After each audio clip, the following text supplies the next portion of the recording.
they stand up and dance gaily in a ring till evening. This is the general Sardinian custom. As practised at Ozieri it has some special features. In May the pots are made of cork bark and planted with corn, as already described. Then, on the eve of St. John, the window sills are draped with rich cloths, on which the pots are placed, adorned with crimson and blue silk, and ribbons of various colours. On each of the pots they used formerly to place a statuette or cloth doll dressed as a woman, or a Priapus like figure made of paste; but this custom, rigorously forbidden by the Church, has fallen into disuse. The village swains go about in a troop to look at the pots and their decorations, and to wait for the girls, who assemble on the public square to celebrate the festival. Here a great bonfire is kindled, round which they dance and make merry. Those who wish to be "sweethearts of St. John" act as follows. The young man stands on one side of the bonfire and the girl on the other, and they, in a manner, join hands by each grasping one end of a long stick, which they pass 3 times backwards and forwards across the fire, thus thrusting their hands thrice rapidly into the flames. This seals their relationship to each other. Dancing and music go on till late at night. The correspondence of these Sardinian pots of grain to the gardens of Adonis seems complete, and the images formerly placed in them answer to the images of Adonis which accompanied his gardens. Customs of the same sort are observed at the same season in Sicily.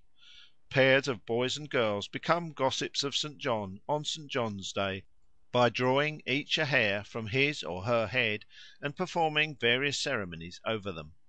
Thus they tie the hairs together and throw them up in the air, or exchange them over a potsherd, which they afterwards break in two, preserving each a fragment with pious care. The tie formed in the latter way is supposed to last for life. In some parts of Sicily the gossips of St. John present each other with plates of sprouting corn, lentils, and canary seed, which have been planted 40 days before the festival. The one who receives the plate pulls a stalk of the young plants, binds it with a ribbon, and preserves it among his or her greatest treasures, restoring the platter to the giver. At Catania the gossips exchange pots of basil and great cucumbers. The girls tend the basil, and the thicker it grows the more it is prized. In these midsummer customs of Sardinia and Sicily it is possible that, as Mr. R. Wünsch supposes, St. John has replaced Adonis. We have seen that the rites of Tammuz or Adonis were commonly celebrated about midsummer. According to Jerome their date was June. In Sicily gardens of Adonis are still sown in spring as well as in summer, from which we may perhaps infer that Sicily as well as Syria celebrated of old a vernal festival of the dead and risen god. At the approach of Easter Sicilian women sow wheat, lentils, and canary seed in plates, which they keep in the dark and water every 2 days. The plants soon shoot up, the stalks are tied together with red ribbons, and the plates containing them are placed on the sepulchres, which, with the effigies of the dead Christ, are made up in Catholic and Greek churches on Good Friday, just as the gardens of Adonis were placed on the grave of the dead Adonis. The practice is not confined to Sicily, for it is observed also at Cosenza in Calabria, and perhaps in other places. The whole custom, sepulchres as well as plates of sprouting grain, may be nothing but a continuation, under a different name, of the worship of Adonis.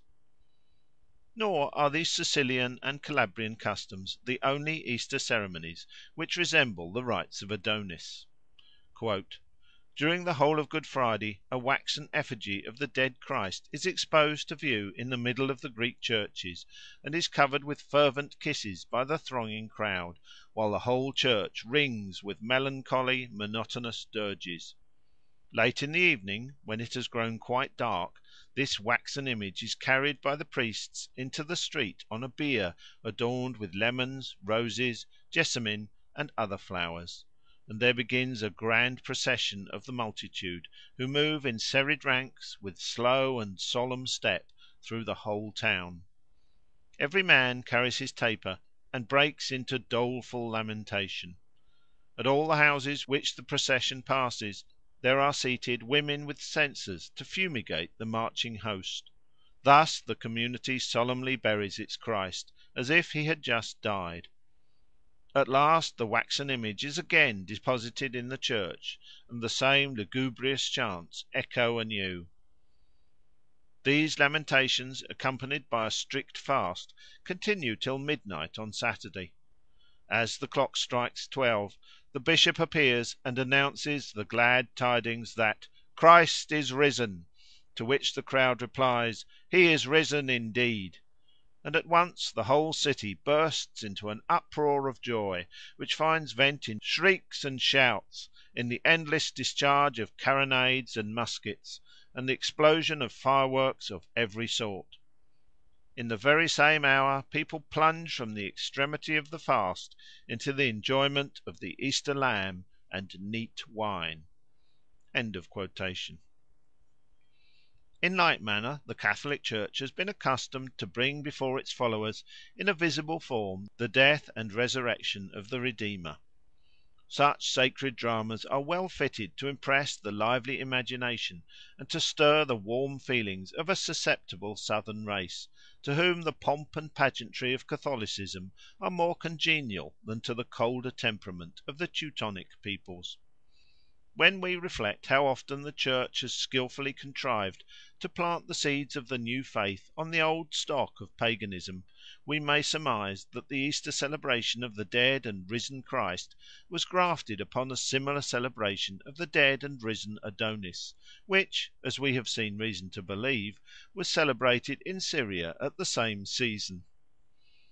The type, created by Greek artists, of the sorrowful goddess with her dying lover in her arms resembles, and may have been the model of, the Pietà of Christian art, the Virgin with the dead body of her divine Son in her lap, of which the most celebrated example is the one by Michael Angelo in St. Peter's.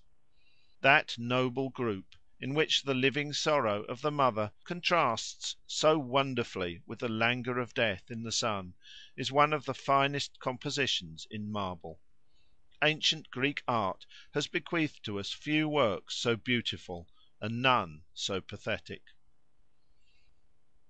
In this connexion a well-known statement of Jerome may not be without significance.